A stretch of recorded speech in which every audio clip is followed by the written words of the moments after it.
Existem alturas que o ser humano foi feito para evitar.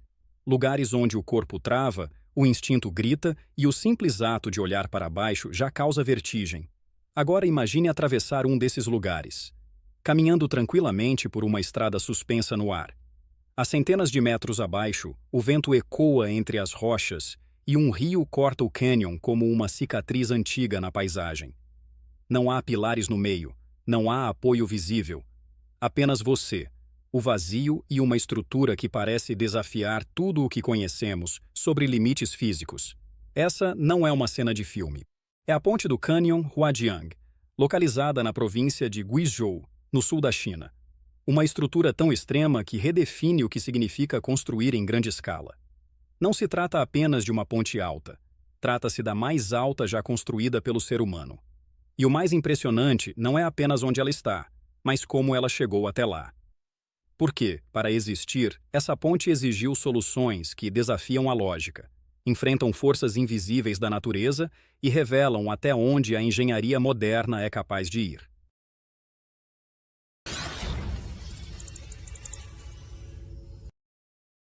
Mas antes de chegarmos à engenharia, precisamos entender o lugar, porque Guizhou não é apenas um cenário bonito para uma ponte impressionante. Guizhou é talvez o lugar mais difícil da China para se viver, e historicamente, um dos mais difíceis do mundo para se construir qualquer coisa. Mais de 90% do território de Guizhou é coberto por montanhas e colinas. Não são elevações suaves, do tipo que você percorre com uma estrada serpenteante e alguma paciência. São paredes verticais, vales profundos, terreno instável e geologia que parece ter sido projetada especificamente para dificultar a vida dos engenheiros. Existe um ditado local que diz que não há 3 metros de chão plano. E não é exagero. É uma descrição geográfica quase literal. Por séculos, isso fez de Guizhou uma ilha isolada dentro do próprio país. Não no sentido de ser rodeada de água, mas no sentido mais cruel. Cercada por barreiras naturais que tornavam a chegada difícil e a circulação interna quase impossível. Uma região de cultura riquíssima, de paisagens que fazem viajantes chamarem Guizhou de a Suíça da China. Mas, ao mesmo tempo, uma das províncias mais pobres e menos conectadas de todo o território chinês. E é aí que a história da ponte Huadiang começa. Não no canteiro de obras, não nas pranchetas dos engenheiros, mas numa decisão política que vai muito além da engenharia, a China declarou guerra à pobreza. Desde o fim dos anos 1990, o governo chinês vem sistematicamente investindo em infraestrutura nas regiões mais isoladas do país. Em Guizhou, isso significa aeroporto internacional, linha de trem de alta velocidade e expressways cortando montanhas. Mas, mesmo com tudo isso, mover-se dentro da própria província continuava sendo um desafio monumental. A solução? Pontes. Muitas pontes. Um número que causa espanto em qualquer pessoa acostumada à escala humana comum. Guizhou hoje abriga mais de 32 mil pontes, 32 mil estruturas que cruzam vales, rios e abismos, criando uma malha de conexões onde antes havia apenas rocha e isolamento. E no centro dessa ambição, agora existe a Huadiang, a rainha de todas elas. Para ligar os dois lados do Canyon Huadiang, a alternativa antiga era simples e exasperante. Você entrava no carro, encarava estradas sinuosas de montanha e gastava até 2 horas para atravessar o que, em linha reta, seria uma distância que você percorreria a pé em minutos. Hoje, com a ponte aberta, essa travessia leva 2 minutos. 2. É o tipo de transformação que não parece real até você ver o número. A Huadiang integra a rodovia S57 de Guizhou, um corredor de 150 quilômetros que corta literalmente o coração de uma montanha. E isso não é metáfora. Uma montanha foi fisicamente dividida ao meio, usando explosivos e perfuratrizes gigantescas.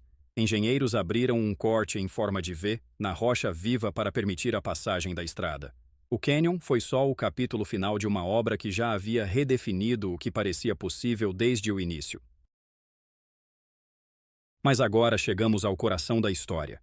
E ele é imenso. Antes de qualquer peça de aço ser colocada, antes de qualquer concreto ser despejado, os engenheiros precisavam responder a uma pergunta fundamental: onde exatamente construir essa ponte? A decisão não é óbvia como parece. Num cânion desta escala, o posicionamento certo faz a diferença entre uma estrutura viável e uma que seria tecnicamente impossível ou economicamente inviável. As equipes estudaram entre 5 e 10 quilômetros ao longo do rio acima e rio abaixo, analisando condições do solo, estabilidade das encostas, largura do vão a ser transposto e a qualidade da rocha onde as fundações precisariam ser ancoradas. Ao final desse processo, chegaram a um lugar específico, e as dimensões que esse lugar exigia eram, mais uma vez, recordes mundiais. A ponte precisaria ter 2.890 metros de comprimento total, com um vão principal de 1.420 metros. A China, mais uma vez, se viu construindo algo que nunca havia sido construído antes. A escolha do tipo estrutural foi relativamente direta, dada a escala do projeto. Uma ponte estaiada, aquelas com torres altas e cabos que descem até o tabuleiro, é uma solução elegante para vãos médios. Mas para vãos desta magnitude, em terreno rochoso e montanhoso, a resposta consolidada pela engenharia mundial é a ponte suspensa de treliça de aço. Nesse sistema, os cabos principais são ancorados nas encostas rochosas. O próprio terreno hostil se torna aliado, oferecendo estabilidade e resistência que o concreto dificilmente igualaria. Aqui começa o milagre logístico. A estrutura de aço da Huadiang é composta de 93 seções de treliça, com cordas estruturais e painéis de tabuleiro. O peso total desse conjunto de aço é de 22.000 toneladas. Para ter uma referência concreta, a Torre Eiffel, uma das estruturas metálicas mais icônicas da história, usa 7.300 toneladas de aço. A Huadiang é 3 vezes mais pesada, e toda essa massa precisou ser transportada, içada e montada a mais de 600 metros de altitude sobre um abismo. Para uma operação desta natureza, você poderia imaginar os maiores guindastes do mundo. O Big Carl, o maior guindaste existente, mede 250 metros de altura. E você precisaria de 3 Big Carls empilhados apenas para alcançar o topo do cânion. Mas trazer esse equipamento para um terreno como Guizhou é impraticável. Então, os engenheiros usaram uma solução diferente, mais elegante e mais adaptada ao ambiente: o cabo guindaste. O sistema funciona como uma estrada aérea. Os elementos estruturais chegam até as extremidades da ponte, onde já existem fundações e ancoragens. De lá, são içados e transportados horizontalmente ao longo de um cabo-guia, como um monotrilho, mas suspenso no ar. Cada seção é posicionada no ponto exato da estrutura usando o Beidou, o sistema de navegação por satélite chinês, equivalente ao GPS norte-americano, mas com precisão calibrada para esta aplicação específica. A montagem começa pelo centro do vão e avança simetricamente para os dois lados. Isso não é uma escolha estética, é engenharia estrutural pura. Construir de dentro para fora distribui as cargas de forma equilibrada entre as duas torres de suporte, evitando que qualquer uma delas absorva uma pressão excessiva durante o processo de montagem. O equilíbrio aqui não é apenas desejável, é uma questão de sobrevivência da estrutura. As duas torres de suporte da Huadiang não têm a mesma altura. A Torre Norte tem 262 metros. A Torre Sul, apenas 205. Uma diferença de quase 60 metros. E o motivo é simples. O cânion não é plano. As encostas dos dois lados têm alturas, ângulos e composições geológicas completamente diferentes. Forçar simetria num ambiente assim seria ignorar a realidade do terreno. E nessa escala, isso seria fatal. Essa lógica se repete nos cabos. Cada ancoragem foi projetada individualmente, chegando ao solo em pontos e profundidades diferentes, dependendo da rocha abaixo. Não há 2 pontos idênticos nessa ponte. Ela não foi imposta sobre o terreno. Ela se adaptou a ele. Mas o terreno não é o único desafio. A terra também se move. Guizhou não é uma região de terremotos intensos, mas sismos acontecem. E numa estrutura desta escala, mesmo um tremor moderado precisa ser levado a sério. A solução foram grandes amortecedores hidráulicos nas extremidades da ponte. funcionando exatamente como os amortecedores de um carro, absorvendo e dissipando as forças antes que elas se tornem destrutivas. A ideia não é bloquear o movimento, mas controlá-lo. Mas o que realmente preocupa os engenheiros neste cânion não é o chão, é o ar. O efeito Venturi explica o problema. Quando o vento passa por um espaço estreito, ele acelera. Você já sentiu isso ao caminhar entre dois prédios num dia de ventania. Agora imagine esse mesmo fenômeno dentro de um cânion de centenas de metros de profundidade, com paredes de rocha canalizando o ar por quilômetros. As rajadas que chegam ao tabuleiro da Huadiang podem atingir velocidades comparáveis às de um trem de alta velocidade. Além dos tradicionais testes em túnel de vento, os engenheiros instalaram um sistema de Doppler lidar, feixes de laser disparados para a atmosfera que refletem nas partículas de umidade do ar e revelam, em tempo real, a velocidade e a direção do vento em 3 dimensões. É monitoramento vivo de uma das forças mais imprevisíveis da natureza. E esse monitoramento vai muito além do vento. Os cabos da ponte, sua estrutura mais crítica, têm fibras ópticas integradas em seu interior. Quando o aço se expande sob carga, a fibra acompanha esse movimento, e a medição da luz que passa por ela revela a tensão exata naquele momento. É como se a ponte tivesse um sistema nervoso próprio, enviando sinais contínuos sobre como ela está se sentindo. A Huadiang levou 3 anos e meio para ser construída e custou cerca de 300 milhões de dólares. Em escala histórica, para uma estrutura desta complexidade, isso é surpreendentemente eficiente. Mas o que torna esse projeto verdadeiramente extraordinário não é só o que ele é o que ele representa. Desde 2012, a China investiu centenas de bilhões de dólares em infraestrutura nas suas regiões mais pobres, numa iniciativa que o governo chama explicitamente de guerra contra a pobreza. O princípio é simples, mas profundo. Sem conexão, não há desenvolvimento. Sem estradas e pontes, não há comércio, não há turismo, não há integração econômica. E sem isso, regiões como Guizhou ficam presas em ciclos de isolamento que se auto-perpetuam por gerações. Mas há outra camada nessa história. Guizhou também faz parte da iniciativa Cinturão e Rota, a estratégia global da China para criar corredores econômicos com o restante do mundo.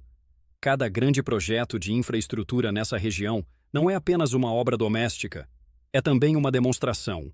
Uma demonstração de capacidade técnica, de ambição geopolítica, de uma China que quer mostrar ao mundo o que é possível quando um país decide que a distância não é mais uma desculpa aceitável. E a Huadiang é o argumento mais eloquente dessa demonstração.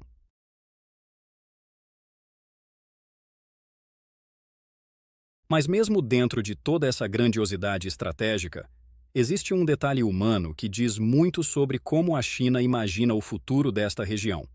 A ponte não é apenas uma via de passagem. Ela foi projetada como uma destinação.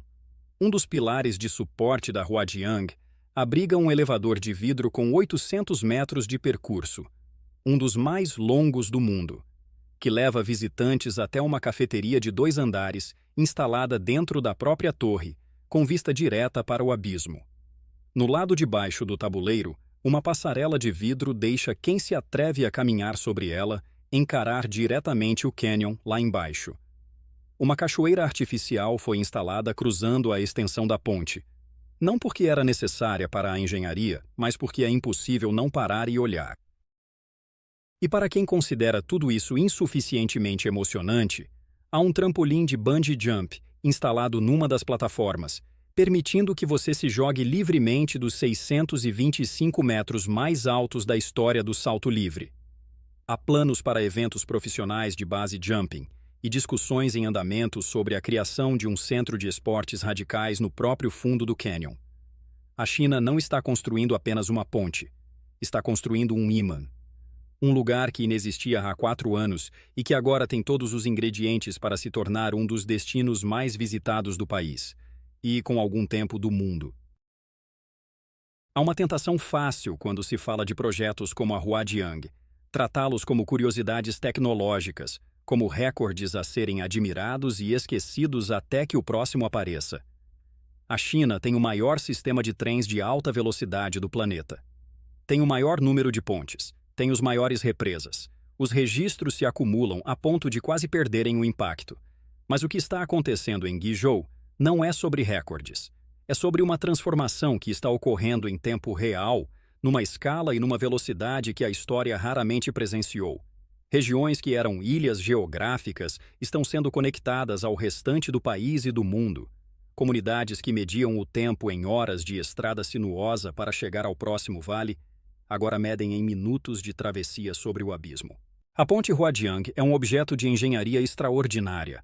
Torres assimétricas, cabos ancorados na rocha, sistemas de monitoramento que veem o vento antes que ele chegue.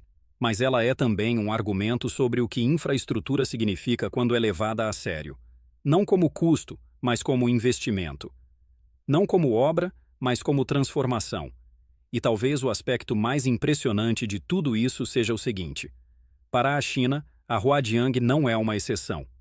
É mais um passo numa caminhada que já produziu 32 mil pontes numa única província e que claramente não tem intenção de parar.